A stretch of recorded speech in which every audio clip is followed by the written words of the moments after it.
For the computer science part of this project, I started by building the layout of the app using Android Studios. I started with a basic layout with left, right, forward, and backward, and then coded the app to connect via Bluetooth to our HC05 module. I then got to open an output stream to send commands using a phone via Bluetooth. The Arduino then receives these commands through serial and interprets the codes into actual commands.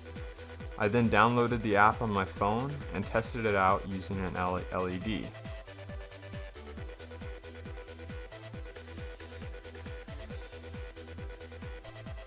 I then tested on actual servos. The design for the vehicle began with preliminary research followed by a two-dimensional sketch within Siemens NX.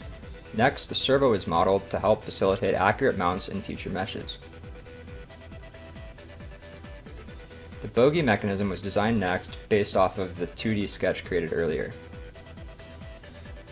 After this, the rocker mechanism was designed.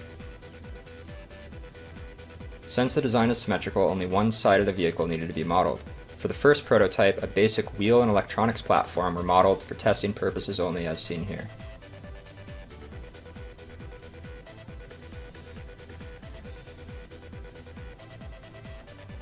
Once the components were modeled, they were imported into Slicer software, Kira, to generate the required G-code for 3D printing.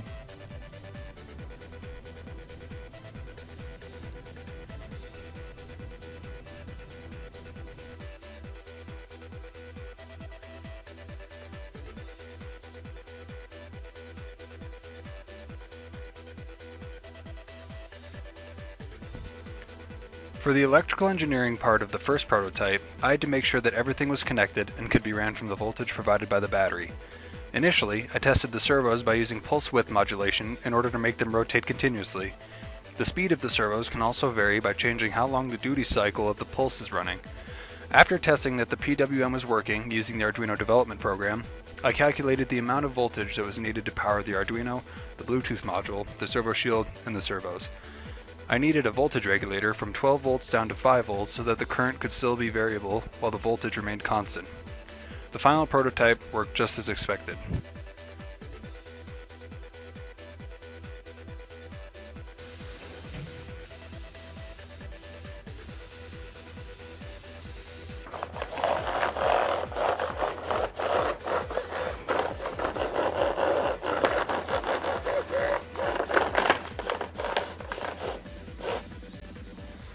The survey of the bog was taken and the map was created from the use of the 3D surface plot in Excel.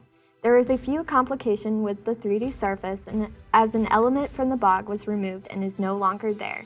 Additionally, since the site survey was taken using the elevation between every 3 holes in the pegboard, Excel has automatically assumed elevation in between. This is the case for the center where an indent can be seen. The template used for our design will be simply a piece of paper. Torn away from the course during the competition, this allows it to be easily removed. For the final prototype, our placement for pilings will be drawn on AutoCAD, properly spaced and aligned, and will be printed out to scale. While testing, these were our original ideas for the piling connections. These were tossed away because it was hard to make and they were not secure. The connections we are now using are a Mortise and tenon connections. We did this by placing a smaller dowel inside of our piling.